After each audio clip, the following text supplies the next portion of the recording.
My name is Joseph Arthur Oldale. I would like you to know a little bit about my life. My story started when I was born on September the 8th, 1809. I was baptized on October the 29th, 1809, in Sheffield. I had 8 brothers and sisters: John, Alfred, Hannah, George, James, Henry, Eliza, and Charles. We had such a large family. My father John Oldale was born in 1780. My mother Lydia Barker was born in 1792. Her occupation was a housekeeper. When they married in 1809, my mother was 12 years younger than my father. We all grew up in Ellins Yard, a local cutler who was the landlord. I married my sweetheart Harriet Goodwin on April 4, 1830, at age 20. That day was unforgettable. She was born in 1811, in Chesterfield. She was 18 years old when we married, 2 years younger than me. We had 7 children: John, Alice, Henry, Thomas, Joseph, Arthur, and Harriet.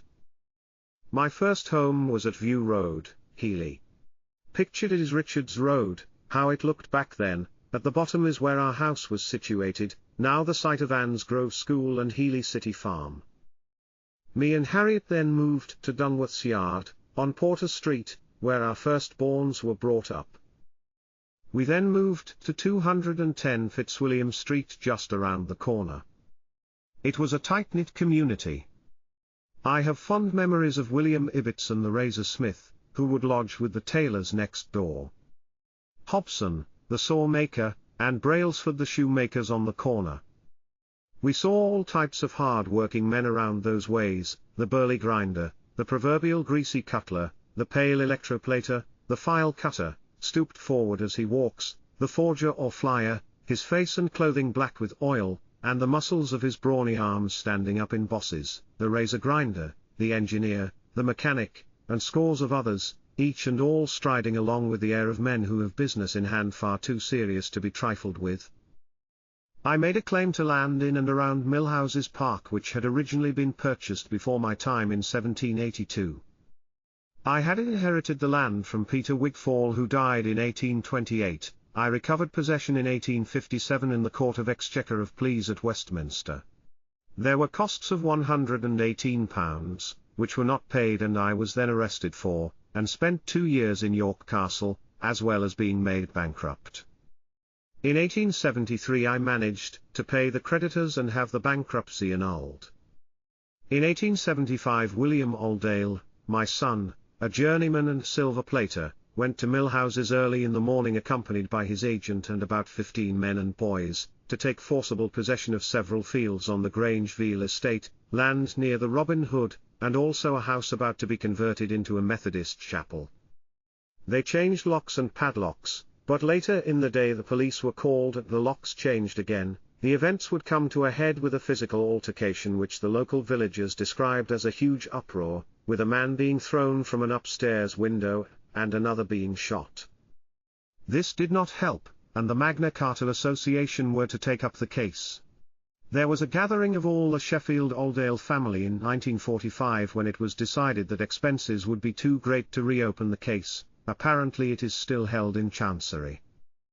I became a partner to a table knife manufacturer named Thomas Ellin, who married my daughter, Anne, in August 1836. By 1797, Oldale and Ellin was listed as a manufacturer of table knives in Arundel Street, with the trademark Osnaborough Oldale. After my death, Thomas Ellin partnered my son, John.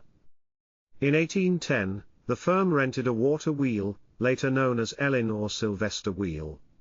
Ellin was also the first cutler to use steam-powered machinery and the first to employ circular saws for the cutting of ivory, horn, and bone. In its day, Ellin's was amongst the most advanced firms in the cutlery industry. The partnership between my son John and Ellin was dissolved on the 8th of October 1872.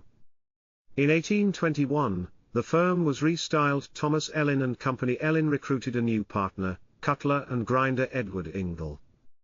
One of the Ingles married one of my granddaughters. Under their direction, the business expanded.